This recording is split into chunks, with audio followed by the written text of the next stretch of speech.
오늘 본문의 말씀이 여호수아서 강의 9번째 시간입니다. 우리 지난번에 좀 이제 살펴보면 이 이스라엘 백성들이 가나안에 와서 첫 번째로 맞이한 성이 어떤 성이죠? 여리고성이에요. 여리고성. 너무나도 이 견고한 여리고성을 무너뜨릴 수 있는 방법이 도저히 없었어요. 그러나 하나님께서 말씀하신 대로 순종하였을 때 여리고성이 하루아침에 무너지는 그 놀라운 은혜를 입게 되어졌습니다. 그런데 하나님께서는 여리고성을 무너뜨린 다음에 아무것도 손대지 말라고 하셨는데 이 이스라엘 백성들 중에서 거기에 물건을 손을 댔습니다. 그래서 이 다음에 아이성이라는 아주 조그만 성을 무너뜨릴 때에 별것도 아닌 것처럼 여겨져서 2~3천 명만 올라가도 이기겠습니다. 그렇게 해서 올라갔는데 지고 내려오게 되어졌습니다. 오늘 이 본문의 말씀은 그렇게 아이성에서 패배를 하고 여호수아가요 막 가슴을 치면서 원통해가지고 하나님 앞에 막 기도를 하는 거죠. 하나님, 우리가 왜 이렇게 패배를 하게 됐습니까? 왜 우리가 이렇게 졌습니까? 이러면서 아주 좌절하고 낙담하면서 여호수아가 지금 기도할 때에 하나님께서 그 죄의 원인을 밝혀주시고 그 죄의 해결 방법을 말씀해 주시는 것을 오늘 보게 되어집니다. 바로 그것은 이스라엘의 죄 때문이라는 거예요. 이스라엘의 죄 때문에. 이스라엘의 무슨 죄인가? 아간이라는 사람의 그 죄 때문에 이런 일이 일어났다라는 사실이에요. 그래서 하나님께서는 이 아간의 죄가 드러나게끔 하십니다. 아간의 죄가 밝혀지게 하십니다. 누구라도 아간이 범죄했다라는 사실을 알게 되어지고 결국에는 아간이 돌에 맞아 죽게 되는 이러한 일들을 우리가 보게 됩니다. 오늘 이 말씀을 통해서 오늘 우리들도 하나님 앞에서 우리도 모르는 죄, 우리도 모르는 잘못된 것들로 우리가 하나님 앞에 심판과 징계와 저주를 받을 수도 있다라는 것이죠. 그러므로 오늘 우리가 이 말씀을 통하여서 우리가 하나님 앞에 은혜를 입고 또 하나님의 축복을 누리는 저희들 되시기를 원합니다. 그래서 나 때문에 내 가정이 복이 되어지고 나 때문에 내 직장이 은혜가 넘치고 나 때문에 내 가정, 내 사회와 교회가 하나님의 축복으로 넘쳐지는 그런 역사가 있기를 주님의 이름으로 축원합니다. 오늘 이 본문의 말씀을 보면 첫 번째로 살펴볼 때 왜 이런 일이 일어났을까? 탐심의 결과였습니다. 탐심의 결과였습니다. 하나님께서는 아간의 죄가 서서히 드러나게 하시는 거예요. 아간의 죄가 서서히 좁혀오도록 하나님은 만드시는데 14절 말씀을 우리 한번 같이 읽어보시겠습니다. 14절을 우리 한번 같이 읽겠습니다. 너희는 아침에 너희의 지파대로 가까이 나오라. 여호와께 뽑히는 그 지파는 그 족속대로 가까이 나올 것이요 여호와께 뽑히는 족속은 그 가족대로 가까이 나올 것이요 여호와께 뽑히는 그 가족은 그 남자들이 가까이 나올 것이며. 네, 이 말씀이 무슨 말씀이냐면 상을 주기 위해서 나오라는 게 아니죠. 이 말씀은 누가 범죄했느냐 이것을 가리기 위하여서 이스라엘의 12지파 중에서 제비를 뽑습니다. 그래가지고 한 지파를 뽑는 거예요. 그러면 그 한 지파 중에 또 제비를 뽑아요. 만약에 그 지파 중에서 권씨 가문도 있고 이씨 가문도 있고 김씨 가문도 있잖아요. 그러면 그들을 뽑아요. 그러면 그들 중에서 그 가문을 또 뽑으면 그 가문들 중에서 이제 A라는 가정, B라는 가정이 있잖아요. 그러면 또 제비를 뽑아서 그 가정을 뽑고 그 가정을 뽑은 다음에 그 가족에서 한 사람을 뽑으면 그 사람이 바로 이 죄인이라는 것을 여기서 말씀하고 있습니다. 여러분, 이 얼마나 두려운 일을 지금 하나님이 하시고 있습니까? 한번 살펴보세요. 오늘 우리가 예배를 드리는데 하나님이 지금 우리의 예배에서 한 사랑방을 뽑는다. 그러면은 여러분 어떻겠어요? 그 사랑방 중에서 어떤 가정을 뽑는다. 그 가정 중에서 어떤 한 사람을 뽑는다. 아마 우리 굉장히 우리가 아주 민감해질 겁니다. 그런데 오늘 17절, 18절에 보니까 어느 지파가 뽑힙니까? 12지파 중에서? 유다 지파가 뽑힙니다. 12지파 중에서 유다 지파가 뽑혀요. 유다 지파 중에서 누가 또 뽑힙니까? 세라의 족속이 뽑힙니다. 이 세라의 족속 중에서 또 누가 뽑힙니까? 삽디의 손자, 그 다음에 갈미의 아들, 누구예요? 아간. 예, 아간. 그러니까 아간을 거꾸로 얘기하면 아간은 갈미의 아들이죠. 삽디의 손자죠. 그리고 세라의 족속이고 유다의 지파입니다. 이런 이 아간이 거기에서 제비를 뽑았을 때 딱 뽑힙니다. 이 아간 때문에 아이성 싸움에서 졌다라는 거죠. 아간 때문에 아이성 싸움에서 졌다라는 거죠. 우리 공동체에서 이런 일이 있으면 얼마나 부끄럽고 얼마나 창피하겠습니까? 나 때문에 게임에서 졌다. 나 때문에 어떤 일에서 망했다. 얼마나 이게 우리가 부끄러운 일입니까? 지금 아간이 모든 사람들이 다 보는 데서 유다지파 뽑고, 그 다음에 세라 족속 뽑고, 그리고서 뭐 갈미의 아들, 그 다음에 아간을 딱 뽑았을 때 이거는 숨길래야 숨길 수 없다라는 말씀이죠. 그럼 아간이 왜 이런 죄를 지었는가? 어떤 죄를 지었길래 하나님께서 이렇게 하셨는가? 우리가 그걸 알아봐야 되지 않겠습니까? 21절에 보면 아간이 지은 죄는 이렇게 되어져 있습니다. 제가 요약해서 말씀을 드리면, 아간이 지은 죄는 그 시날산의 아름다운 외투 한 벌을 자기 것으로 삼은 것이죠. 그 다음에 은 200세겔을 자기의 것으로 삼은 거예요. 그 다음에 50세겔 되는 금덩이 하나를 자기의 것으로 삼은 거예요. 이게 얼마나 비싼지, 얼마나 뭐 귀한지, 그거는 제가 지금 말씀을 드리지 않겠습니다. 이게 물론 적은 금액이 아니라 어마어마한 금액입니다. 그러나 이게 어마어마하기 때문이 아니라, 만약에 요만한 동전 하나라도 지금 아간이 가졌으면 하나님은 그것 가지고도 똑같이 지금 아간을 지금 책망을 하실 거라는 거예요. 그러니까 금액이 많다고, 금액이 적다고 이 무슨 죄가 커지고 적은 게 아니라, 지금 이 아간이 지금 지은 이 죄 그 자체를 지금 하나님이 말씀을 하고 있는데요. 여러분, 하나님께서 여리고성을 무너뜨리는 것은 은혜입니까? 아니면 심판입니까? 예? 은혜죠, 은혜. 왜냐하면 이스라엘 백성들이 광야를 거쳐서 가나안에 딱 들어갔는데 처음으로 딱 막아선 것이 어디예요? 여리고성이에요, 여리고성. 여리고성을 지나가야 가나안으로 들어가는데 여리고성을 도저히 지나갈 수가 없는 거죠. 너무 견고한 성이라서. 그런데 하나님께서 하루아침에 무너뜨려 주시지 않습니까? 은혜잖아요, 그게 은혜. 그게 축복이잖아요. 그런데 지금 하나님께서 왜 그러면 그 안에 소도 많이 있었을 것이고 금도 많이 있었을 것이고 뭐 좋은 것 많이 있었을 것인데 그거 가지라고 그러면 얼마나 좋겠어요. 그런데 하나님께서는 왜 그걸 가지지 말라고 말씀하셨습니까? 거기에는 분명한 하나님의 의도가 있으신 거예요. 왜냐하면 전쟁에는 목적이 있는 겁니다. 전쟁에는 목적이 있는 거예요. 전쟁에는 땅 때문에 싸우든지, 아니면 석유 때문에 싸우든지, 아니면 명예 때문에 싸우든지, 뭐 인종 때문에 싸우든지, 아니면 배가 고파서 싸우든지, 싸움에는요 명분이 다 있는 거죠. 명분이 다 있는데 여리고성을 무너뜨린 명분은 배가 고파서 무너뜨렸습니까? 명예 때문에 무너뜨렸습니까? 뭐 때문에 무너뜨렸어요? 지나가기 위해서 무너뜨린 거예요. 지나가기 위해서. 가나안으로 들어가기 위해서 무너뜨린 거예요.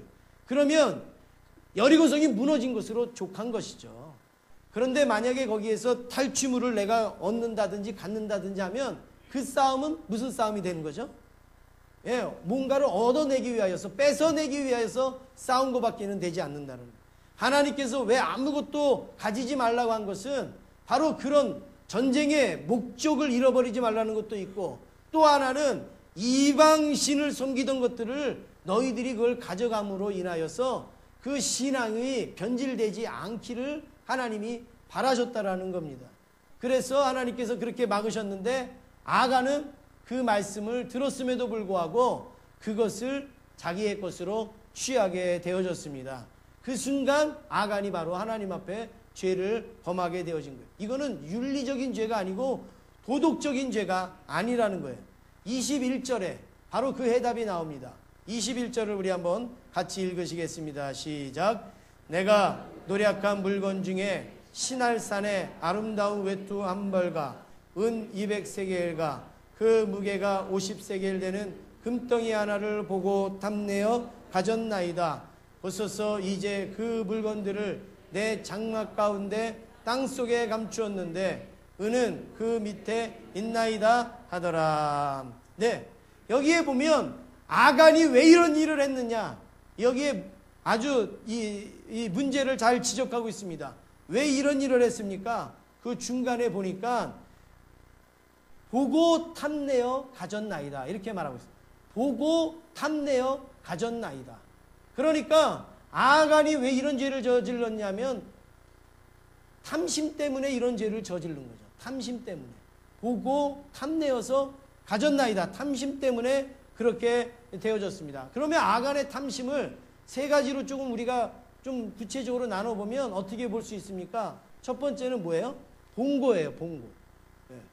금덩이와 은덩이와 이 외투를 눈으로 본 거죠. 그 다음에 어떻게 됩니까? 탐내었다 이렇게 말하죠. 탐내었다. 본 것으로 끝내는 게 아니라 저거 내가 가졌으면 좋겠다, 저거 내 것이었으면 좋겠다, 이렇게 탐내었다라는 거예요. 그 다음에 어떻게 됩니까? 탐낸 다음에 가졌던 거죠. 가진 거죠. 탐낸 다음에 가진 거예요. 그게 바로 탐심이라는 거예요. 이게 하와도 똑같은 죄를 범했죠. 하와도 어떻게 했습니까? 하와도 선악과를 알게 하는 나무를 딱 어떻게 했어요? 예, 보았다 그랬어요. 보았다. 이 뱀이 보라고 하니까 그것을 보았다 그랬습니다. 그 다음에 그것을 보니까 어떻게 생겼어요? 먹음직도 하고, 예, 뭐 탐스럽기도 하고 이렇게 생겼어요. 그 다음에 그것을 본 다음에 어떻게 어떤 마음이 들었어요? 저걸 따서 먹게 되어집니다. 따서 먹게 되어집니다. 여러분, 탐심은 바로 이거예요. 보고 그 다음에 그렇게 마음속에 가지게 되어지고 그리고 행동으로 옮겨지는 것이 바로 탐심이라는 것을 알 수가 있습니다. 오늘 우리가 살다가 보면 사람을 시기하기도 해요. 때로는 미워하기도 해요. 질투하기도 해요. 여러분, 왜 그런 일이 왜 일어납니까? 네? 왜 일어나죠? 그 사람이 그렇게 미운 짓을 하는가요? 그 사람이 그렇게 잘났던가요? 아니에요. 우리가 시기하고 미워하고 질투하는 것은 내 안에 탐심이 있기 때문에 그랬어요. 탐심이 있기 때문에. 내가 받아야 될 사랑을 저 사람이 받는 것 같아요. 내가 누려야 될 은혜를 저 사람이 누리는 것 같아요. 내가 기뻐해야 될 것을 저 사람이 기뻐하는 것 같아요. 그게 막 탐나는 거예요. 그러니까 우리가 그런 마음에서 나오는 죄가 뭐냐면 미워지는 거죠. 그런 데서 나오는 게 뭐예요? 시기하는 거고 그리고 질투하게 되어진다라는 사실입니다.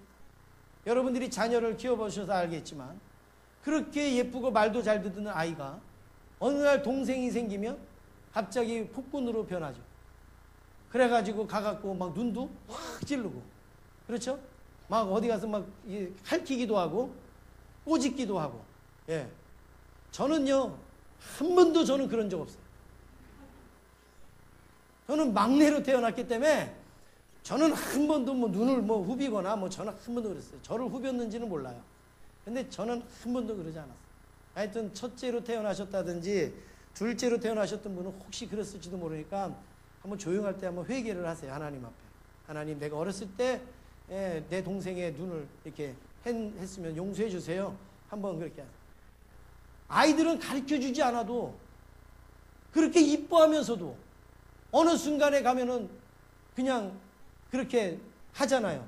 그게 왜 그래요? 탐심 때문에, 탐심 때문에. 지금까지는 나만 받았던 사랑이 쟤한테로 가는 것 같아요. 지금까지는 나한테만 오는 관심이 쟤한테로 가는 것 같아요. 그걸 못 견디는 거예요. 그러니까 어떻게 해서든지 표현해야 되는 게 그게 뭐예요? 확 밀친다든지 아니면 가서 확 꼬집는다든지 깨문다든지 이런 표현으로 나타나죠. 그런데 우리가 성장해가지고는 그럴 수 없잖아요. 어떻게 막 눈을 이렇게 하고 어떻게 합니까?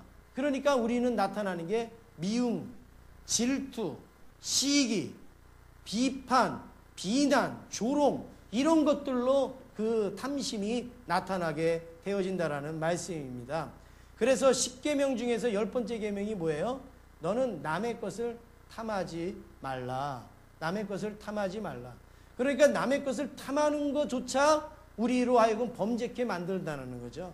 남의 것을 내가 탐내는 순간 우리로 하여금 범죄의 행동이 일어나게 되어져 있다라는 사실입니다. 이런 탐심은 우리의 마음속에 만족함이 없을 때 일어나는 거죠. 뭔가 엄마의 사랑이 부족한 것 같고 아빠의 사랑이 부족한 것 같으니까 그런 탐심이 일어나는 거예요. 하나님에 대해서 내가 만족하면요, 옆에서 누가 무슨 은혜를 받든지 뭘 하든지 여러분 그거 신경 안 써요.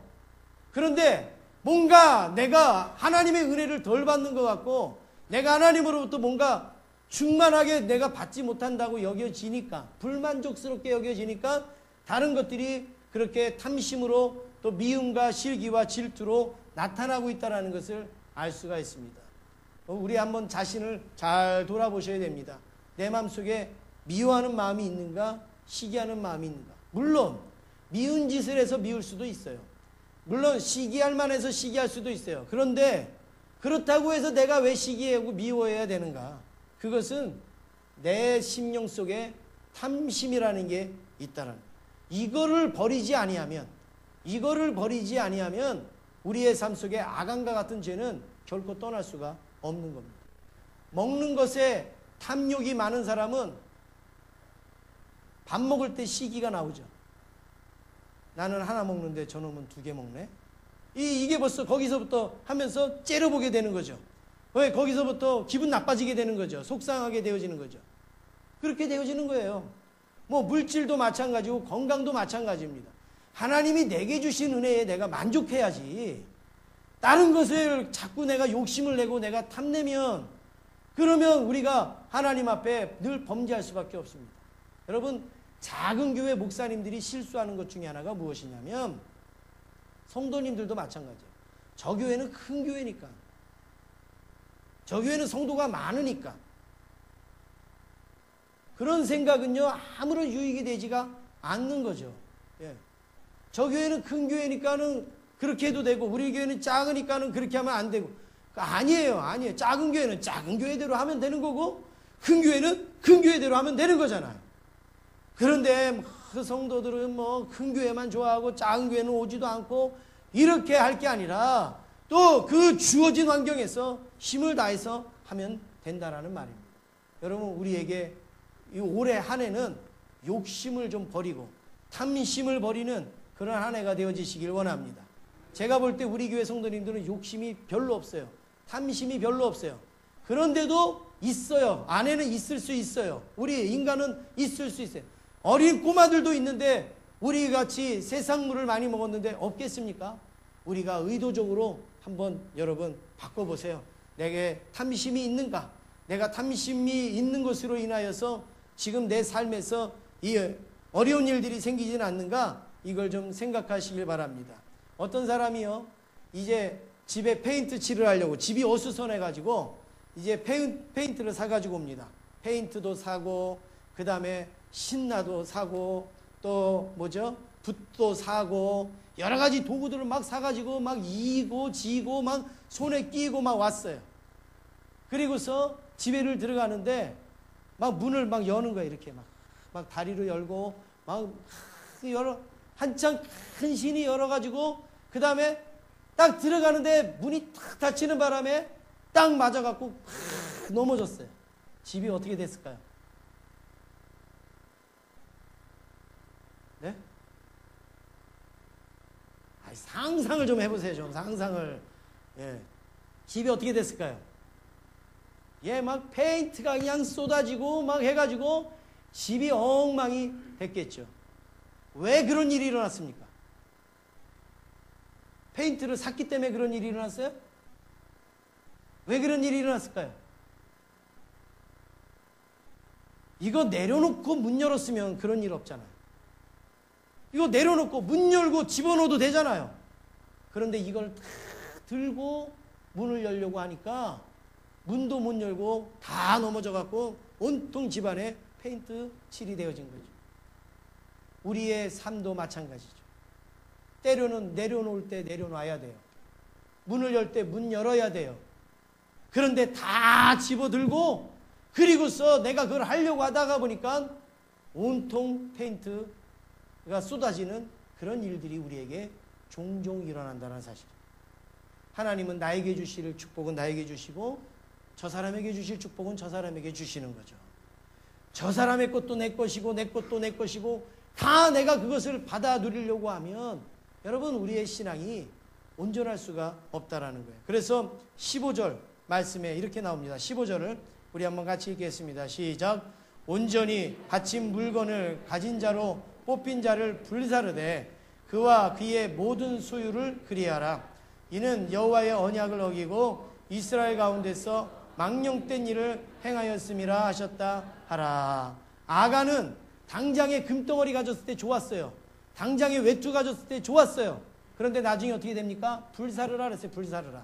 그의 가족들도 불사르라. 그렇게 해서 지금은 당장은 좋았던 것 같지만 나중에는 전부 다 엉망이 되어지는 이러한 결과를 갖게 되어집니다. 두 번째로 살펴볼 때 아간의 죄는 아간만의 죄가 아니라 전체의 죄라는 거예요. 전체의 죄. 전체의 죄. 이게 무슨 말씀입니까? 아간의 죄를 오늘 15절에서 구체적으로 두 가지로 나누면 이렇게 나눌 수 있어요. 첫 번째는 여호와의 언약을 어기고 이렇게 말씀하고 있습니다. 여호와의 언약을 어기고.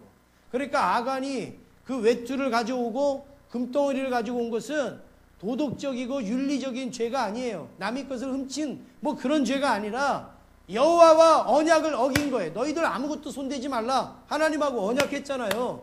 그런데 그 언약을 어겼기 때문에 죄라는 거예요. 언약을 어겼기 때문에.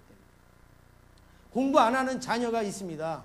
공부 안 하는 자녀에게 이번에 약속을 합니다. 너 성적표 이게 뭐야?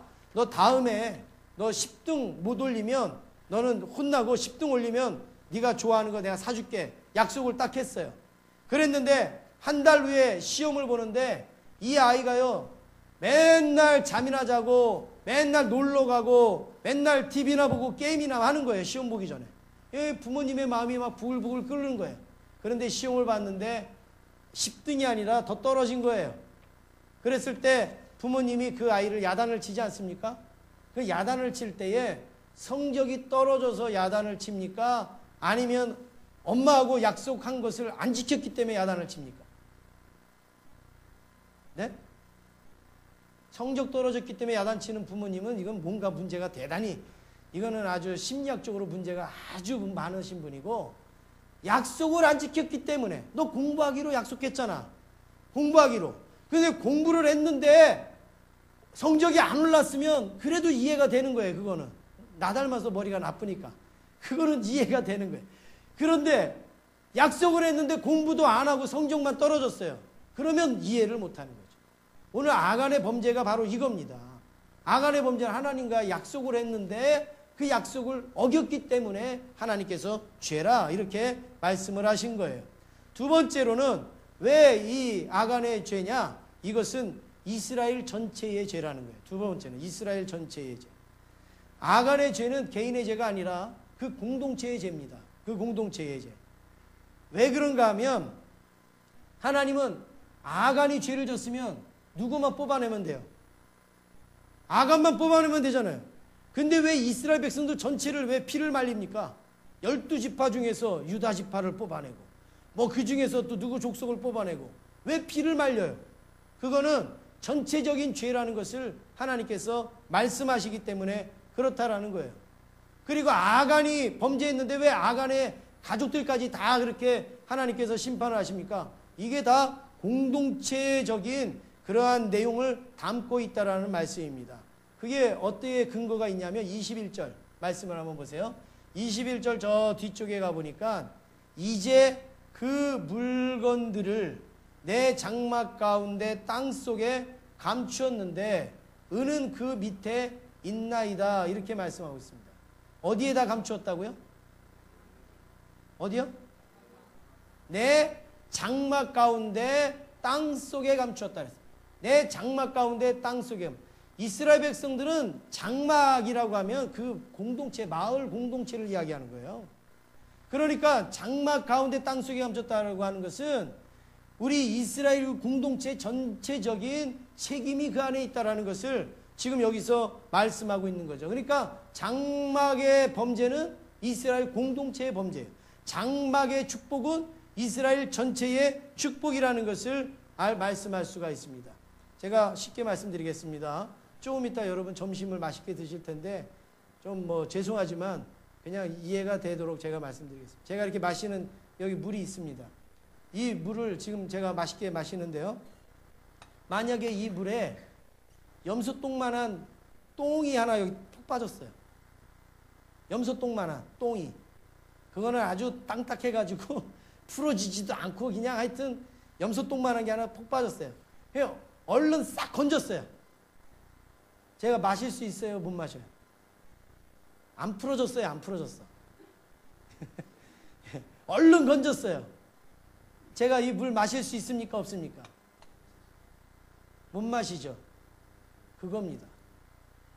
조그만 거 하나가 떨어졌지만 그 순간 이 물 전체가 오염이 되어지는 거죠. 그렇죠? 아간이 범죄했지만 아간의 범죄가 이스라엘 전체의 범죄로 되어지는 거예요. 이게 하나님께서 지금 말씀하시는 내용입니다. 그러므로 여러분, 우리가 신앙생활 때 우리 옆에 있는 성도들을 축복하셔야 돼요. 우리 옆에 있는 성도들을 위해서 기도 많이 하셔야 돼요. 왜냐하면 우리 가운데 아간과 같은 사람이 하나 나오면 아간만 죄가 아니라 우리도 같은 죄를 짓는 거죠. 우리도 같은 죄를 짓는 거죠. 그러니까 중요한 거예요. 그러니까 누군가가 범죄를 하고 누군가가 바르지 못하고 누군가가 옳지 못하면 나하고 상관없어. 그리고 나만 이렇게 등질 게 아니라 그 사람이 바로 설 수 있도록 고치고 그 사람이 온전할 수 있도록 기도하고 그렇게 할 수 있는 그런 내용이 우리에게 필요하다라는 말씀입니다. 그거 하나만 건져냈다고 마셔도 된다? 어떻게 마시십니까? 그거를 못 마시죠. 우리 제자교회라는 공동체를 섬기는 우리가 주의해야 될 것은 한 사람이 병들면 공동체가 병들게 되는 거죠. 공동체가 병들게 되어지면 이제 하나님의 은혜와 축복이 막혀지게 되는 거고 아간과 같은 이런 아픔과 상처가 일어날 수가 있는 겁니다. 그래서 정말 우리가 신앙생활할 때에 아간 같은 사람이 나오지 않도록 우리가 기도하고 하나님 앞에 깨어있는 일들이 얼마나 중요한지 모릅니다. 이게 바로 우리의 같은 책임의식을 가지고 지낸다라는 말씀입니다. 마지막으로 세 번째, 아골골짜기의 메시지가 있습니다. 아골골짜기의 메시지가 있는데요. 이제 이스라엘 백성들은요, 이 아간을 딱 보자마자 뭐예요? 흥분하는 거예요. 흥분하는 거예요. 자기들도 똑같으면서 뭘 흥분을 해요? 흥분을 해갖고 어떻게 하느냐? 이 아간을 돌을 던집니다. 막 돌을 던져요. 이스라엘 백성들이 제일 무서운 심판은 돌 던지는 거예요. 돌 던지는 거예요. 예를 들어서 부모님을 공경을 안 했다. 그 사람은 돌로 쳐서 죽이라고 그랬어요. 막 돌을 막 던지니까 아간이 돌에 맞아서 죽게 되어지고 거기 막 돌무더기가 막 생기게 되어집니다. 그래서 그곳의 이름을 뭐라고 지었느냐? 아골골짜기라. 아골골짜기. 왜 아골골짜기라고 그랬겠어요? 이 골짜기는 아간의 이름을 짠 거예요. 아간의 이름을 따서 이 골짜기하고 붙일 때에 히브리어로 이 아간이 바로 아골 이렇게 되어집니다. 그래서 이것을 골짜기 그렇게 해서 만들어진 골짜기라 해갖고 아골골짜기라. 이 뜻은 아간의 뜻은 무엇이냐? 괴롭게 하는 자라는 뜻이에요. 괴롭게 하는 자. 그러니까 아골의 골짜기, 아간의 골짜기가 뭐예요? 괴로움의 골짜기라. 이렇게 되어지는 거예요. 괴로움의 골짜기. 그러니까 이 아골골짜기는 괴로움의 골짜기예요. 너무나도 괴롭고 힘들 때 우리는 뭐라 그래요? 아골골짜기라 이렇게 얘기하죠. 그래서 찬송에도 어떤 찬송이 있습니까? 아골골짝 빈들에도 복음 들고 가오리다 나오잖아요. 아골골짝 어디에도요? 빈들에도. 여러분 아골골짝 빈들이 뭐예요? 가장 괴로운 곳, 가장 어렵고 가장 힘든 곳도 내가 복음 들고 가겠다라는 그런 고백이에요. 그러니까 이 아골골짜기가 아간이 죽음으로 인하여서 아주 저주스러운 장소가 되어졌고 아주 더럽고 추악한 그런 장소가 되어졌다라는 것이죠. 왜 이 아간이 이렇게 죽으면서 왜 이런 일을 당하고 이것을 왜 아골골짜기라고 정했겠습니까? 여기에는 하나님께서 우리에게 주시는 메시지가 있습니다. 이 메시지를 우리가 알아야 돼요.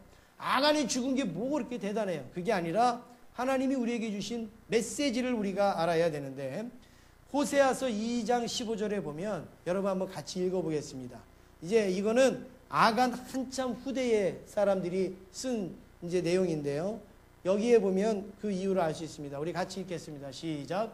거기서 비로소 그의 포도원을 그에게 주고 악을 골짜기로 소망의 문을 삼아 주리니 그가 거기서 군대하기를 어렸을 때와 애굽 땅에서 올라오던 날과 같이 하리라. 아멘. 오늘 여기에 보니까 악을 골짜기가 나오죠. 악을 골짜기. 악을 골짜기가 뭐가 되어진다고요? 악을 골짜기가 뭐가 되어진다고요? 네? 금방 읽었잖아요. 악을 골짜기가 뭐가 돼요? 소망의 문을 삼아주리라. 악을 골짜기로 소망의 문을 삼아주리니 이렇게 말씀합니다. 악을 골짜기는 저주의 자리예요. 심판의 자리예요. 그런데 하나님께서는 나중에 호세아를 통하여서 무슨 말씀을 하시냐면 소망의 문으로 삼아주겠다. 악을 골짜기가 소망의 문으로. 여러분 우리의 삶 속에 심판과 그리고 아픔과 그런 어떤 상처들이 있습니까? 하나님께서는 그것을 소망의 문으로 바꿔주신다라는 말씀이에요. 이 메시지를 오늘 우리에게 들려주시는데 이 소망의 문이라고 할 때 소망이라는 히브리어는 티크라는 단어예요. 티크. 이 티크라는 이런 거는 그냥 들을 때만 들으시지 기억하실 건 없어요. 티크인데 티크는 무슨 뜻이냐면 줄이라는 뜻이에요. 줄. 우리 등산할 때 우리 로프 있죠? 줄. 이게 바로 소망이라는 뜻이에요. 소망. 티크. 그러니까 이 말씀을 바꾸면 어떻게 됩니까? 줄의 문이죠. 줄의 문. 소망의 문을 바꾸면 줄의 문이다. 그러니까 문에 매달려 있는 줄이다 이거죠. 문에 매달려 있는 문. 그러면 이게 문에 매달려 있는 문이 왜 소망의 문이냐? 여러분 이게 여리고성을 무너뜨린 다음에 다 멸할 때에 어느 가족은 살렸어요? 네, 기생집. 기생집. 기생집이면 한두 집이 아닐 거 아니에요. 라합의 집을 살렸어요. 라합의 집을 살릴 때의 그 증거가 뭐였어요? 예, 그 문에 그 줄을 매다는 집에는 죽이지 말라 이렇게 얘기했잖아요. 그래서 그 문에 붉은 줄을 보고 죽이지 아니했죠. 그 줄이 무슨 줄이 됐어요? 라합에게는 소망의 줄이 된 거죠. 그게 바로 소망의 문이 되어진 거예요. 바로 하나님께서 우리에게 말씀하시는 게 바로 그런 말씀입니다. 우리에게는 지금 악을 골짜기와 같은 죄로 허물로 죽었던 우리의 심령이지만 우리에게는 소망의 줄이 생겼다라는 거예요. 구원의 줄이 생겼다라는 거예요. 예수 그리스도로 인하여서 우리에게는 구원의 줄이 생겼다. 그러니까 악을 골짜기의 메시지는 바로 악을 골짜기로 끝나는 게 아니라 악을 골짜기에 바로 구원의 줄, 줄의 문, 소망의 줄이신 예수님께서 오셔서 우리의 죄와 허물을 용서해 주셨을 때 우리가 구원을 얻게 되어진다라는 이 메시지를 오늘 우리에게 주신 줄로 믿습니다. 여러분 그렇습니다. 오늘 우리가 하나님을 섬길 때에 악을 골짜기의 메시지를 가지시길 원합니다. 여러분의 삶에 고통이 있을 수도 있어요. 악을 골짜기처럼 괴롭고 힘들 수가 있어요. 그런데 하나님께서는 거기에서 끝나지 않고 거기에 소망의 문을 주시는 거죠. 소망의 줄을 달아주시고 그리고 줄의 문을 열어주시는데 그게 누구냐? 바로 예수님입니다. 예수님께서 말씀하시기를 내가 곧 길이요 진리요 생명이니 나로 말미암지 않고는 아버지께로 올 자가 없느니라 말씀하고 있지 않습니까? 오늘 이 새해를 시작하는 저와 여러분 우리의 소망의 문이신 그 예수님을 온전히 붙잡으시고 그 여러분의 어떤 인생의 소망을 하나님께 맡기시는 여러분 되시길 원합니다. 예수님이 우리의 인생의 소망이십니다. 예수님이 우리의 인생의 은혜시고 약한 자를 강하게 하십니다. 여러분 옆에 있는 분하고 한번 같이 인사하시길 바랍니다. 예수님만이 소망입니다. 우리 한번 같이 인사하시겠습니다. 네, 또 예수님만이 생명입니다. 인사하시겠습니다.